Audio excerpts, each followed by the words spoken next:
Good morning, student. Today I explain the two important terms about the national income. The one is the economic territory, the other one is the normal residence of a country. ठीक है, अगर आपको normal residence का meaning clear पता है कि actually में who is the normal resident of any country and what is the boundary of the economic territory of the country, तो यू इजीली आइडेंटिफाई कि it is the concept of the domestic income और it is the concept of the national income. आपने देखा मैं बार बार एक sentence word बोलती हूँ, it is included in the domestic income, it is included in the national income. अब ये national income और डोमेस्टिक इनकम क्या है? अगर मैं बोलती हूँ कि डोमेस्टिक इनकम तो और नेशनल इनकम क्या है, तो आपके ये दोनों चीज सेम ही तो है कि हर किसी भी कंट्री की नेशनल इनकम हो या डोमेस्टिक इनकम हो, both are the same thing. No, both are not the same thing. इसका आंसर जानने के लिए कि ये जो इनकम जनरेट हुई है, it is included in the domestic, yes or no, it is included in the national income, yes or no. तो हाउ कैन यू आइडेंटिफाई, कैसे क्लासिफाई करेंगे कि नहीं ये डोमेस्टिक इनकम में ऐड होगी but it is not the part of the national income. Sometime it is a part of the national income but not included in the domestic income. How can you classify? तो इसके लिए दो answer जानना बहुत जरूरी है, where and bye whom. अगर ये आप दो आंसर्स दे देते हैं, अगर आप ये दो आंसर्स दे देते हैं कि कहां पे और किसने कमाई, तो you easily get the answer. Domestic income कहां कमाई जाती है? Only in economic territory of our country. Economic territory, it means आज हमें डिटेल में इकोनॉमिक टेरिटरी टॉपिक पढ़ना पड़ेगा. By whom? Anyone.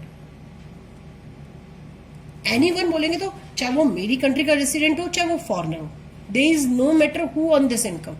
The important is this कि domestic income on only the economic territory of our country. Same फिर national income के लिए क्या कंडीशन है? national income anywhere, कहीं भी कमाई जा सकती है. जैसे domestic income on only in the economic territory but national income on anywhere. Same domestic income earned by anyone but national income earned by the residents of that country only. अगर आपको ये दो पॉइंट्स क्लियर हैं तो आप easily identify कर पाएंगे कि इट इज इंक्लूडेड, क्योंकि सेम चार स्टेटमेंट में भी मैं दे दूं एक सेट में डोमेस्टिक इनकम के पॉइंट ऑफ व्यू से कि आप डोमेस्टिक इनकम में इंक्लूड करेंगे नहीं करेंगे, सेकंड सेट में शायद मैं दे दूं नेशनल इनकम के पॉइंट ऑफ व्यू से. तो आपको डोमेस्टिक और नेशनल इनकम के कॉन्सेप्ट क्लियर होने के लिए ये दो आंसर्स पता होना चाहिए कि where the both income earn and कौन अर्न करना है, बाय हुम. तो इंपॉर्टेंट क्या है? The domestic income earn only the economic territory. तो इसके भी यहाँ पे आज का हमारा टॉपिक बन गया इकोनॉमिक टेरिटरी. नेशनल इनकम कहीं भी कमाई जा सकती है, इंडिया में, इंडिया से बाहर, अमेरिका, यूएसए, जापान, कहीं भी कमा सकते हो. लेकिन इंपॉर्टेंट इज व्हाट कि वो हमारी कंट्री के रेसिडेंट्स ने ही कमाई हो. तो इसलिए आज हमारे दो टॉपिक्स हैं, economic territory and the normal residence of our country. Done. तो स्टार्टिंग हम करते हैं इकोनॉमिक टेरिटरी से. तो कि इकोनॉमिक टेरिटरी क्या है? ठीक है, तो आपने ज्योग्राफी का मैप देखा है, ज्योग्राफी के मैप में आपने अपने इंडिया की पॉलिटिकल बाउंड्री देखी है. तो जो इंडिया की पॉलिटिकल बाउंड्री है that is a political boundary और is the geographical boundary of that country. Economic territory concept is wider than the political boundary of the country. जो हमारा इकोनॉमिक टेरिटरी कॉन्सेप्ट है ये हमारा ज्योग्राफिकल बाउंड्री या political boundary से थोड़ा सा डिटेल में जाएगा. It is a wider concept than the political boundary of the country. अब आता है कि what is the meaning of the economic territory.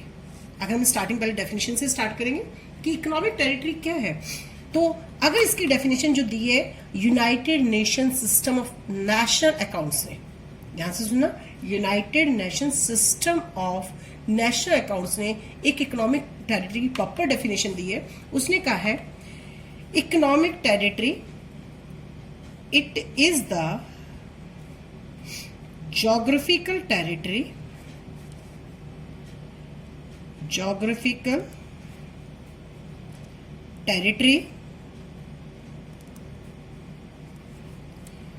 administered by government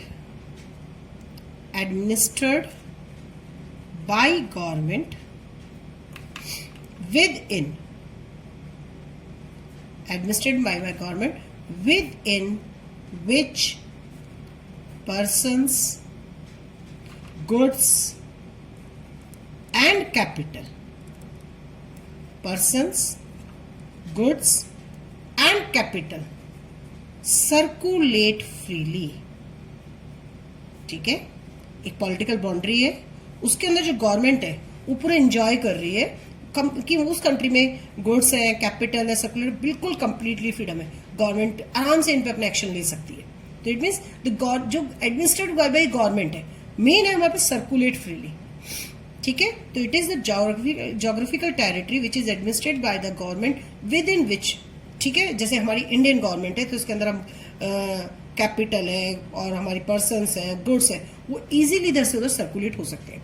तो this definition is based on the criteria. अगर हम ये जो डेफिनेशन है, इट इज बेस्ड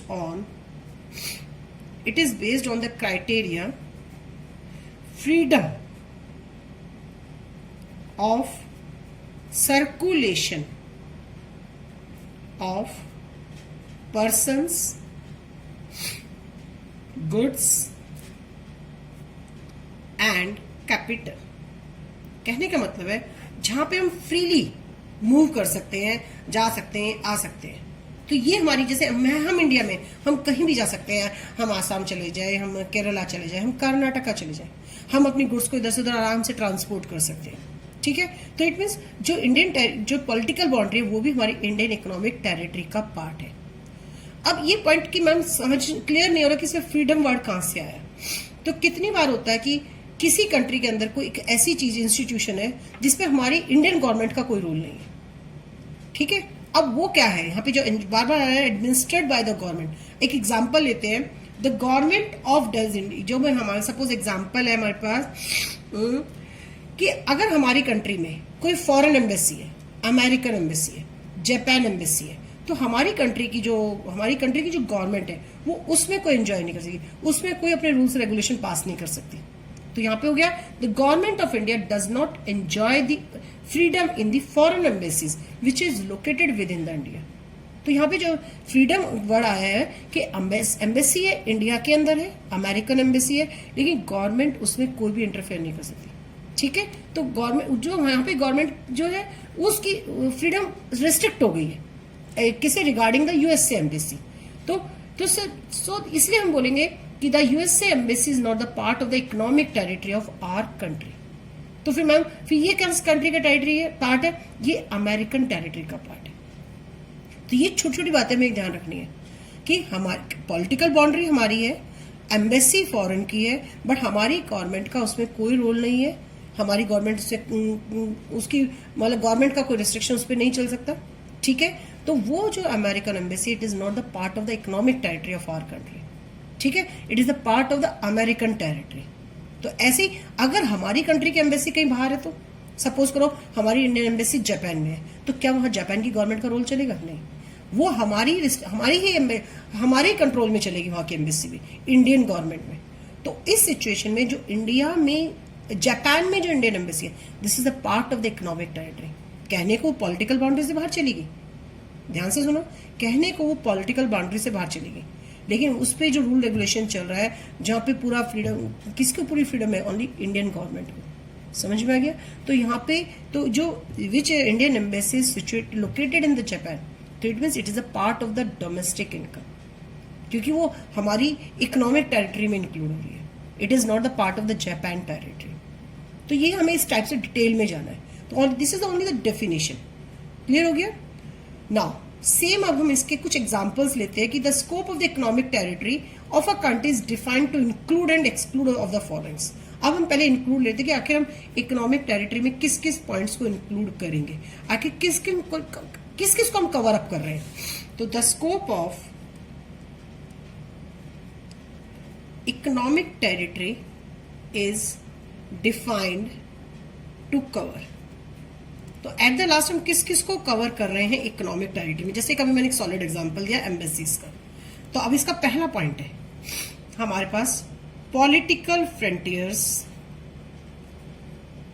आपको मेन ये इसी लैंग्वेज में लर्न करना है. The political frontiers including territorial, waters and air space. ठीक है, अब इसने बोला है कि जितनी भी हमारी पॉलिटिकल फ्रंटियर है, जो हमारी जोग्राफिकल बाउंड्री है, हमारी कंट्री की जो जोग्राफिकल बाउंड्री है, चाहे वो वाटर स्पेस एरिया में है, चाहे वो एयर स्पेस की है, तो वो political boundary of our country is the economic territory of our country. अब जैसे example, the branch of American bank in India, India में एक अमेरिकन बैंक की एक ब्रांच है, ठीक है, वो हमारी कंट्री की टेरिटरी में है। So it is the located within the geographical boundaries of India. ध्यान देखना, the any branch American branch, the branch of an American bank in India is located, is included in the domestic country. ठीक है, किसी भी foreign country की जो bank की branch है वो मेरी कंट्री की डोमेस्टिक टेरिटरी में पार्ट इंक्लूड होगी, बिकॉज वो मेरी कंट्री की पॉलिटिकल बाउंड्री के अंदर है। डन। लेकिन अगर हमारी कंट्री की टाटा इंडस्ट्रीज अमेरिका में सिचुएटेड है, रिलायंस कंपनी कोई अमेरिका में सिचुएटेड है, तो वो मेरी कंट्री की पॉलिटिकल बाउंड्री में नहीं है, सो वो हमारी कंट्री की टेरिटरी का पार्ट नहीं होगी। It means any company, Reliance company जो अमेरिका में सिचुएटेड है, it is not included in the domestic territory. ठीक है, so because it is the outside of the geographical boundary of the country India. Clear हो गया? तो पॉलिटिकल फ्रंटियर जितना भी है उसके अंदर, चाहे हमारा वाटर का एरिया हो, चाहे एयर स्पेस हो, तो हमारी पॉलिटिकल कंट्री की जो आपने ज्योग्राफी का मैप देखा है, उस पॉलिटिकल बाउंड्री के अंदर जितनी भी हमारी, चाहे वो फॉरेन कंपनीज है, ओनली प्राइवेट कंपनीज, मैंने एम्बेसीज वर्ड को पहले अलग से कर दिया है, तो वो हमारी कंट्री की टेरिटरी का पार्ट होगा। और हमारी कंट्री की कोई भी कंपनी फॉरेन में सिचुएटेड है, वो हमारी कंट्री की इंडियन डोमेस्टिक टेरिटरी में इंक्लूड नहीं होगी। The second one, embassies, consulates, military bases,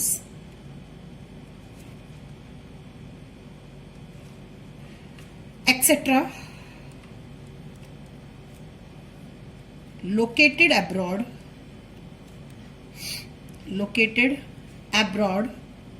ठीक है। तो हमारी कंट्री का कोई भी एम्बेसीज, हमारी कंट्री के हाई कमीशन ऑफिसेज, हमारी कंट्री के मिलिट्री बेसिस, कंसल्टेंसी ऑफिसेज कहीं भी सिचुएटेड हो अब्रॉड में, it is a part of the economic territory. ध्यान से देखना, जैसे अभी मैंने एग्जांपल यहाँ पे एम्बेसीज का लेके समझाया था, तो सेम यहाँ पे कि हमारी कंट्री में की एम्बेसीज, हमारी कंट्री के high commission offices, high consultancies offices, हमारी कंट्री के हाई मिलिट्री बेस कहीं भी अब्रॉड में लोकेटेड है, it is part of the economic territory. तो इसका मतलब हम उसको इकोनॉमिक टेरिटरी में इंक्लूड करते हैं।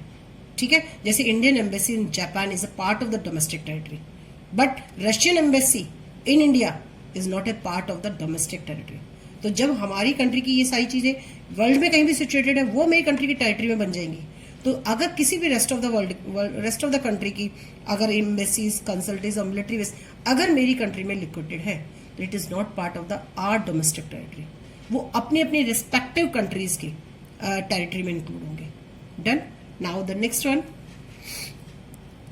Ships, aircraft etc. operated by the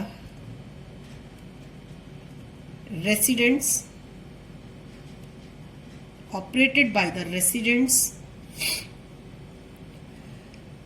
in the international waters or other areas which country enjoy the exclusive right, ships, aircraft operated by the residents between the two or the more countries, operated by the residents in the international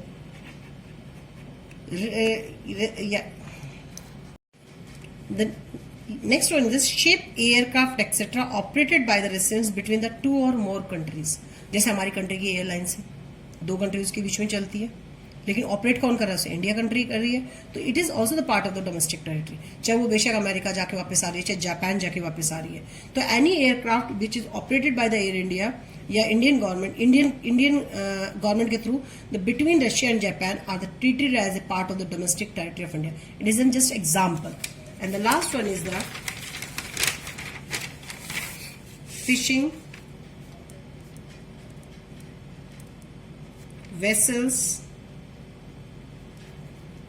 vessels, oil and natural gas rigs natural gas rigs, etc., operated by the residents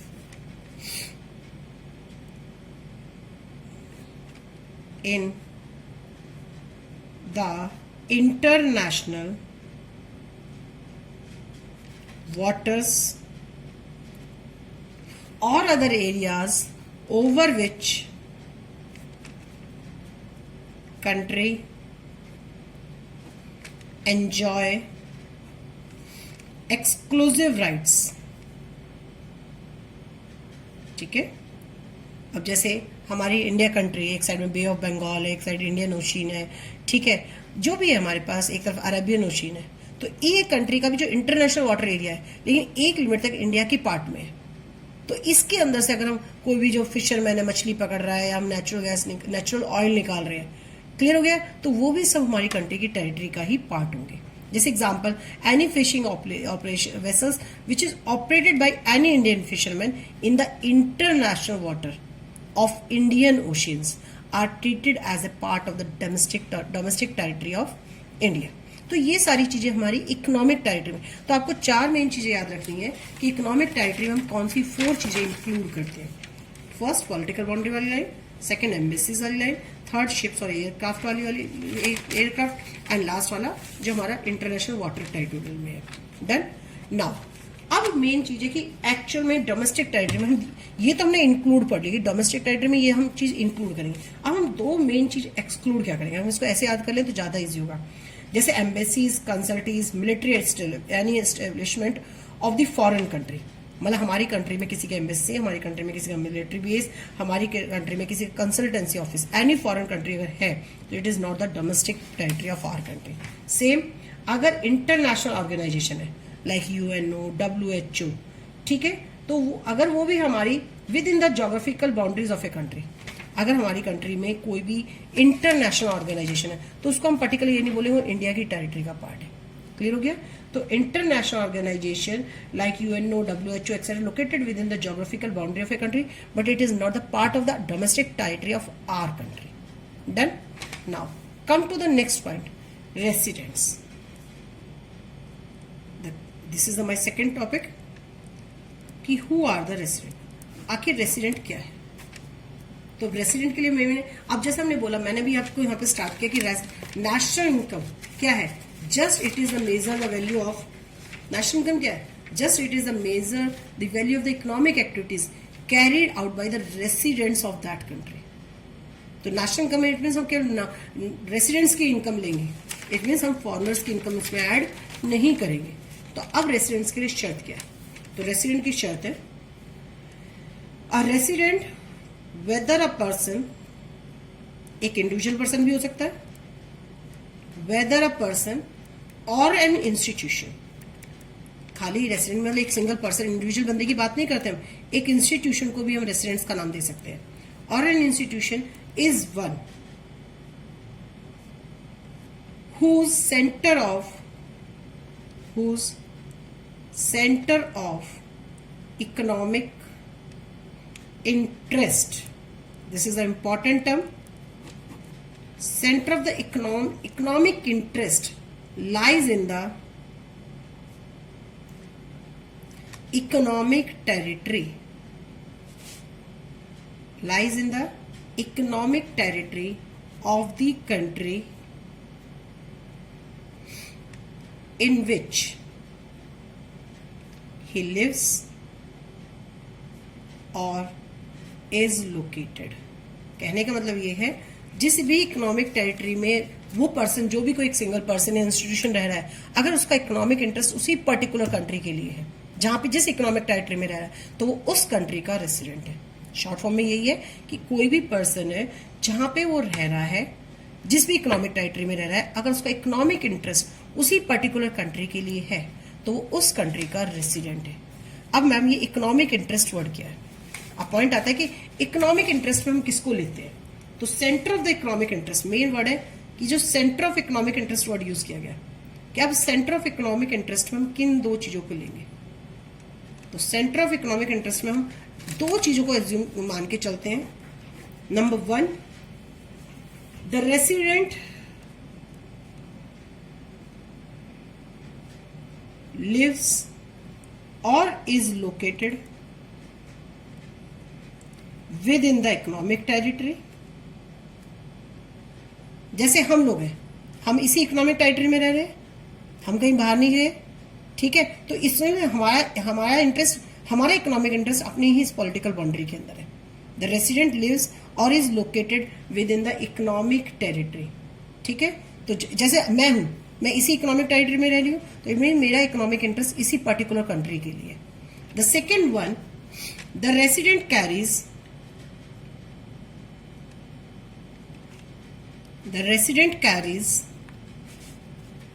out the basic economic activities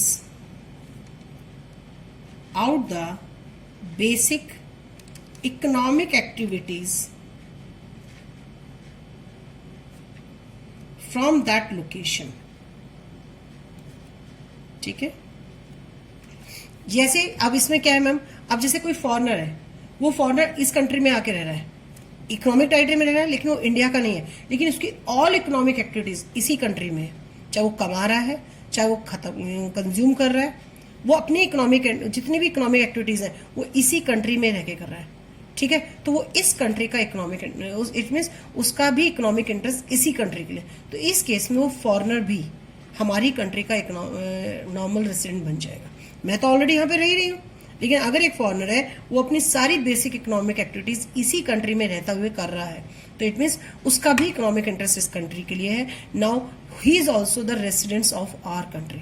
लेकिन इसमें एक condition आती है कि अगर उसे रहते हुए यहाँ पे मोर देन 1 ईयर हो गया, अगर वो बिफोर द 1 ईयर है, ठीक है, अभी उसे कंप्लीट यहाँ रहने में 1 साल नहीं हुआ, तो अभी वो हमारी कंट्री का नॉर्मल रेसिडेंट में कन्वर्ट नहीं होगा। अगर उसे मेरी कंट्री में रहते हुए मोर देन 1 ईयर हो जाए, 2 साल, 4 साल, 5 साल, तो वो ऑटोमेटिकली, क्योंकि उसका सारा इकोनॉमिक इंटरेस्ट मेरी कंट्री में है, तो वो कमा भी यहीं रहा है, खर्च भी यहीं कर रहा है, तो ऑटोमेटिकली वो मेरी कंट्री का रेसिडेंट बन जाएगा। लेकिन बस एक ही कंडीशन है, मोर देन 1 ईयर होना चाहिए किसी भी फॉरेनर को रहते हुए। डन। तो ये centre of the economic interest की 2 पॉइंट्स है। अब इसी से रिलेटेड 2 वर्ड आते हैं, रेसिडेंट वर्सेस सिटीजन, ठीक है। The resident versus citizen. Citizen को मेन वर्ड यूज किया जाता है नेशनल्स। क्या दोनों चीज सेम है? नहीं, दोनों चीज सेम नहीं है। कोई भी पर्सन नेशनल कब हो सकता है? अब रेसिडेंट की तो मैंने शर्त बता दी कि रेसिडेंट के लिए 2 शर्तें हैं कि जहां पे वो रह रहा है उसका इकोनॉमिक इंटरेस्ट उस पर्टिकुलर कंट्री के लिए होना चाहिए। This is the meaning. अब आता है कि सिटीजन के लिए 2 चीजें इंपॉर्टेंट क्या है। अ person become a citizen of a country because या तो he was born in that country, या तो उसने उस कंट्री में जन्म लिया हो, he was born in that country, या तो उसने उस कंट्री में जन्म लिया है, या फिर ऑन द बेसिस ऑफ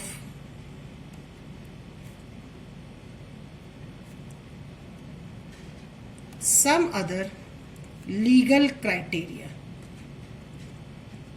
ठीक है।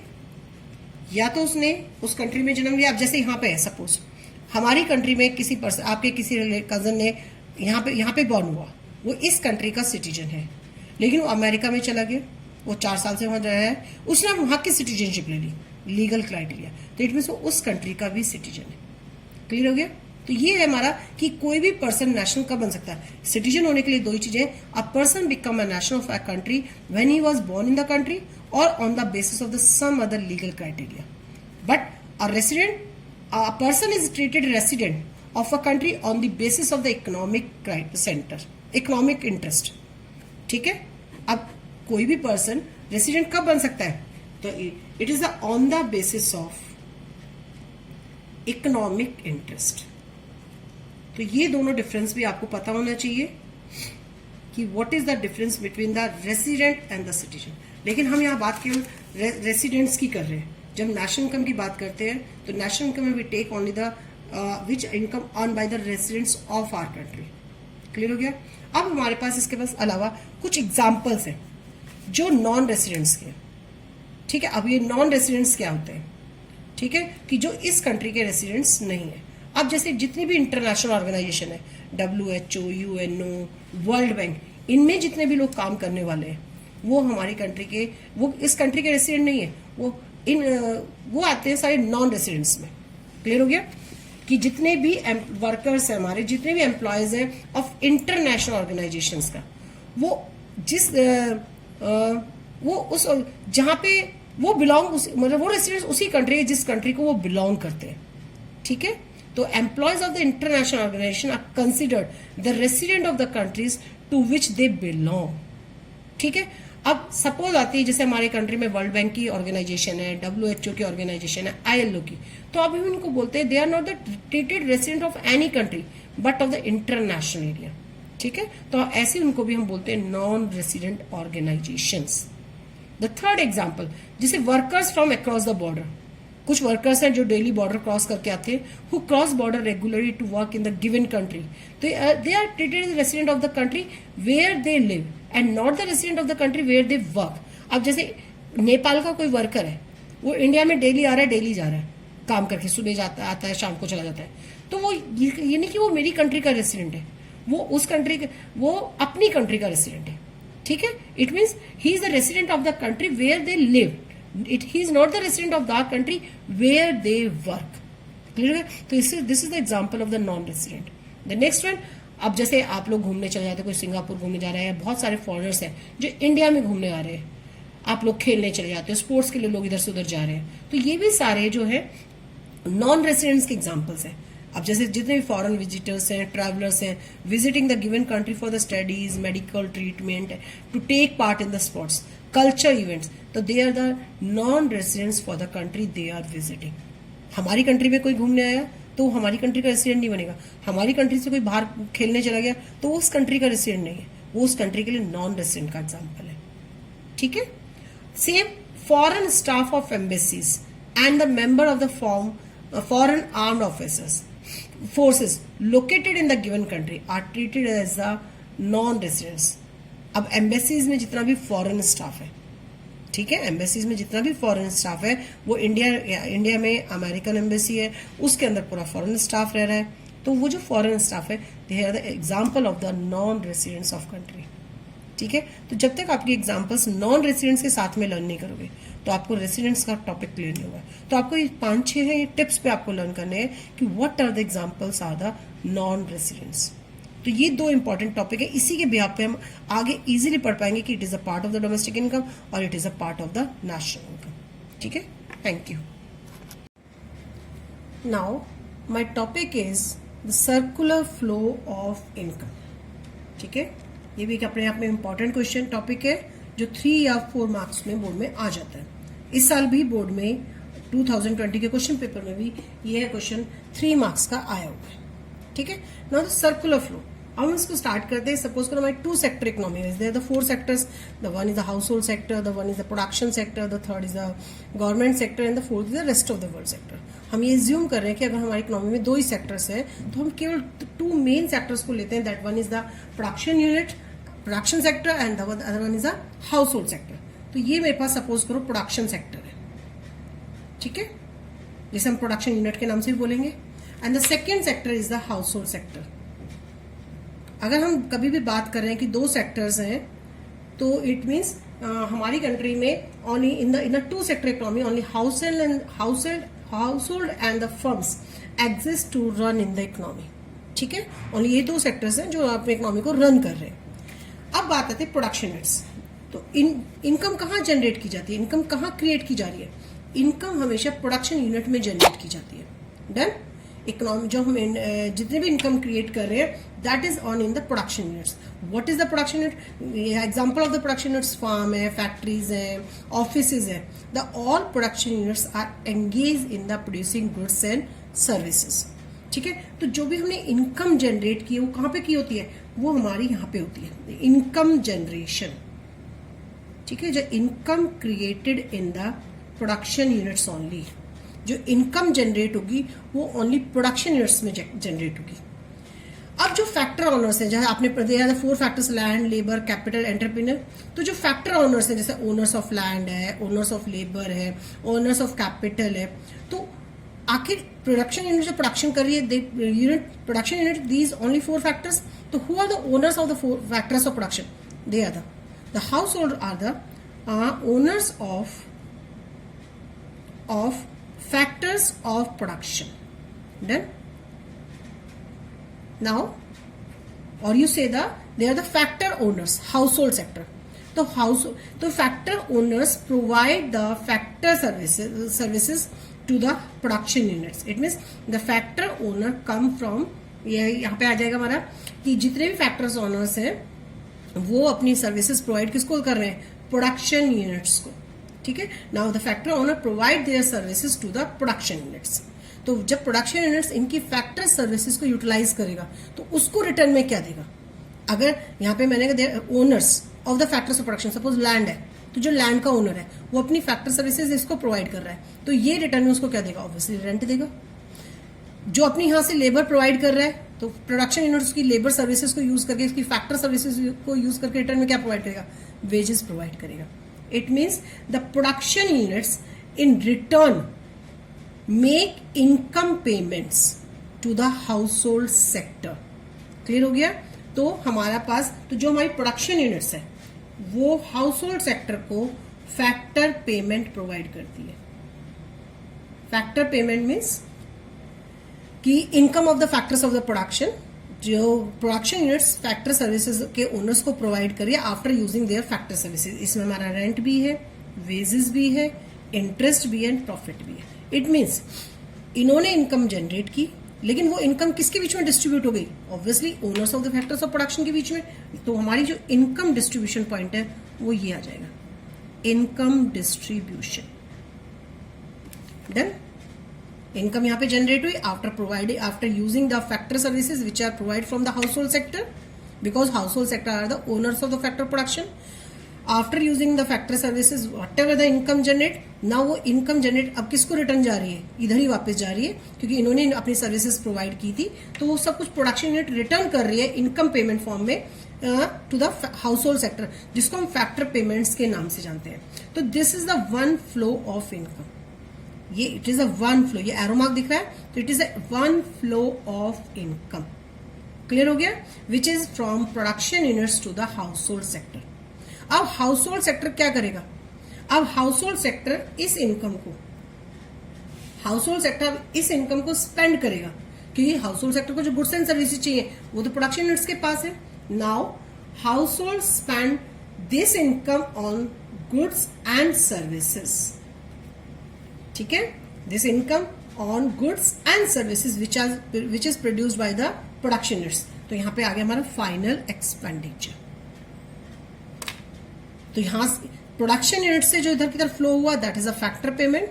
Now household sector spend this income on the goods and services, तो that is known as a final expenditure.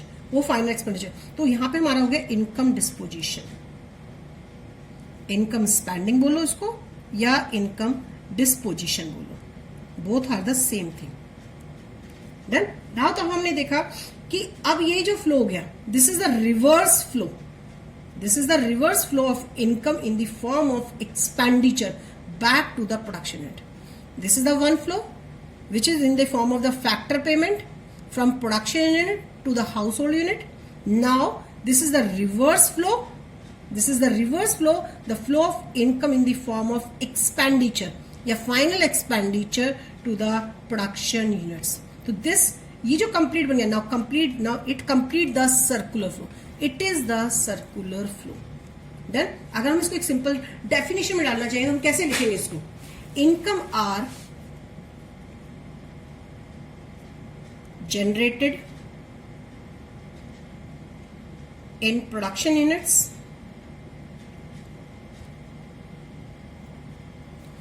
then income यहां पे जनरेट हुई प्रोडक्शन यूनिट्स में, then